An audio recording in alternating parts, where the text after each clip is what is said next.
babalik ako.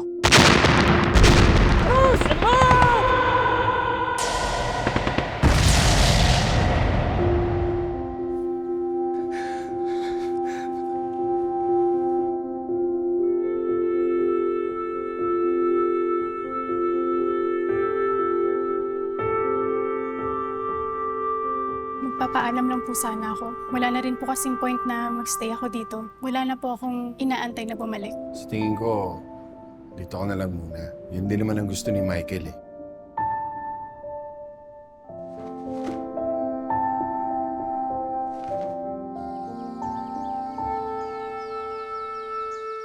Salamat. Ang cute naman pala talaga ni Michael nung baby pa siya. Nagmana siguro siya sa nanay niya. Pero hindi naman ako ganun kapangit ah.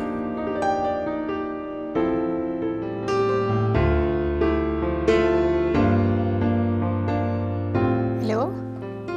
Yes, si Abby po ito. Narinig mo ba ako?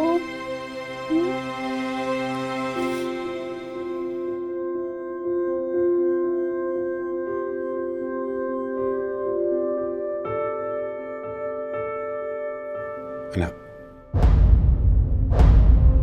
Nak, kung gusto mo lang tumigil sa trabaho, dito ka na lang sa bahay. Tulungan mo na lang ang tatay.